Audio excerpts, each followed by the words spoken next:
Let's now look at some specific examples of the new standard of play under restraining fouls. The use of the stick on the body of the puck carrier or the non-puck carrier to impede the progress or to gain territorial advantage shall be penalized. The stick placed on the opponent's body and parallel to the ice surface shall be considered as being in a danger zone. Once the stick is in this position, any tug, pull, or poke of consequence shall be penalized.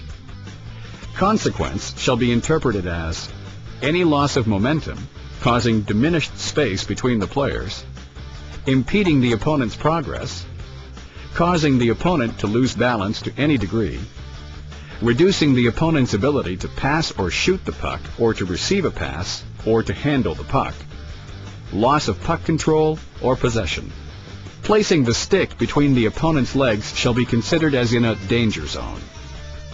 If movement, either lateral or otherwise, is restricted in any fashion, a minor penalty for hooking shall be assessed.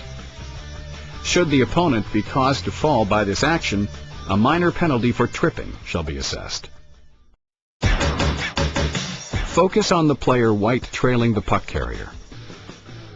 If we watch the stick of the white defender, we can see that the use of the stick is clearly being used to hook the puck carrier under the arm. The action inhibits the player's ability to handle the puck. A penalty for hooking is to be called. Watch the puck carrier in the neutral zone. The back-checking player reaches out with his stick to tug or hook the attacking player's arm. This type of play is seen many times, and the intent is to slow down the attacker and improve his positioning. Even though the player does not go down, a penalty must be assessed, as any restraining foul that impedes or attempts to impede must be penalized. The consequence of this hook is that the player giving the hook has used it to help him close the gap between the players. A hooking penalty is to be assessed. The white defenseman number 6 plants his feet, locks on, and uses his stick to hook the body and slow the player down. A penalty for hooking must be called. If we watch the player in white who is trailing the puck carrier, the stick comes up to hook the hands and then under the arm, causing the player to fall and lose possession of the puck. This is a hooking penalty.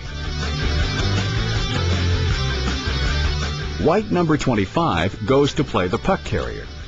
The stick is used to lock on to the player and then cause the player to fall. A hooking penalty must be called even if the player had not fallen. White number 20 locks up the attacking player with the hooking action as he comes across the blue line, causing him to be impeded in his movement and forces the loss of possession of the puck. Once again, the action and intent are illegal under the new standard of play.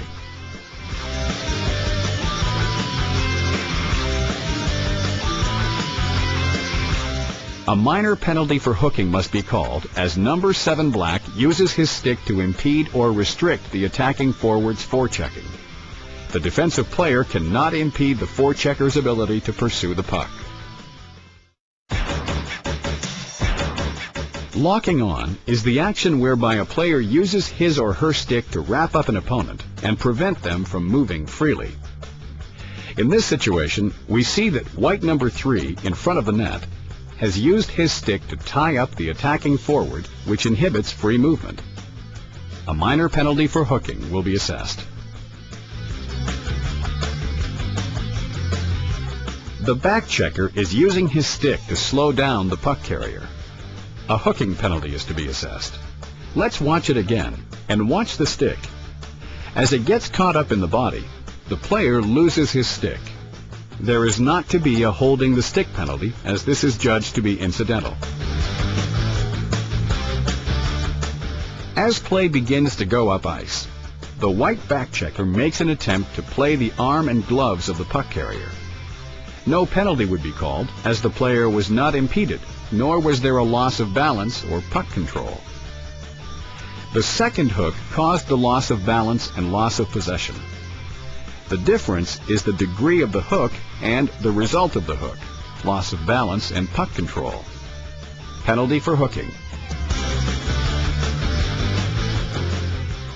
The clip we see here should have been a penalty call under our rules prior to this new standard of enforcement, as there was no intent to play the puck, and the hook on the body caused a loss of balance and prevented the player from pursuing the puck. We must penalize the illegal use of the stick. Even if the player does not go down, a hooking penalty must be called. The red center impedes the opposing center by having his stick between his legs. This action of having the stick between the legs and impeding the player in any manner must be penalized as hooking. A tripping penalty would be the call if the player were to fall.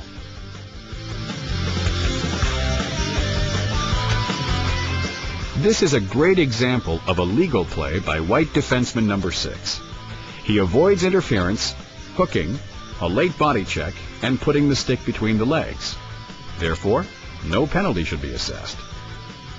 We also see how the red back checker makes no hooking action, and we see him use his speed to get up into the play, and this is what is expected in the game this season.